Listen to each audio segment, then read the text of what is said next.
its own weekly diary for all to view, filmed by the president's first ever official videographer. The BBC's Rajini Vaidyanathan has gone to meet him and got a glimpse at his inside view. Watch, baby, watch, baby. He's been described as Barack Obama's shadow, lurking in the background with a camera, capturing every move.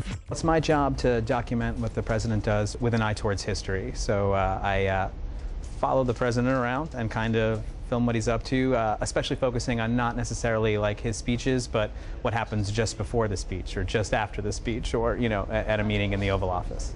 Just don't trip. That'll be really embarrassing.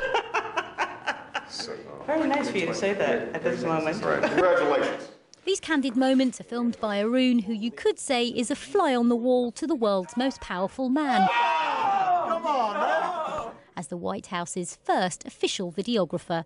When you're president, people assume everything's like very, very grandiose. And I think one of the most interesting things when you're filming the president is how many loading docks and freight elevators and, you know, very unromantic places. I don't think people, their initial image of the presidency is standing on a disused loading dock, like inhaling, like, you know, rotting beer.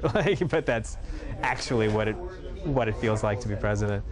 The moments he films make up a video diary of the president's activities, called Welcome to the West Wing Week. It's been going for a year and is a way for the White House to show people what Barack Obama's up to each week through a collection of video clips. Viewing figures on YouTube are only in the thousands, but Arun says many more people than that watch it through the White House website.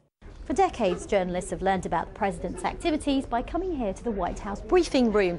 Critics say a videographer amounts to propaganda, cutting out the critical eye. I think it could be construed as being borderline propaganda in some cases because the White House videographer works for the president. It is a taxpayer-funded position, and so that content is coming from that perspective, which could be a little concerning considering that the White House press corps just works feet away from the Oval Office and is ready to cover the president's every move at a moment's notice.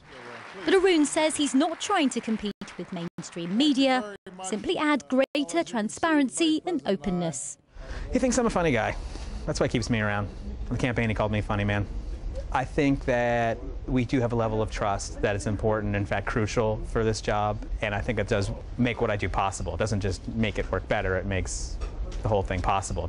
All of the footage is kept in the presidential archives for viewing in years to come. The White House hopes it'll form a lasting record of Barack Obama's time in office. While his Republican opponents will continue to criticise the videos, it's likely they'll also be watching to see if they work. Arun, why are you filming me now? Rajini Vaidyanathan, BBC News, Washington. Among the many challenges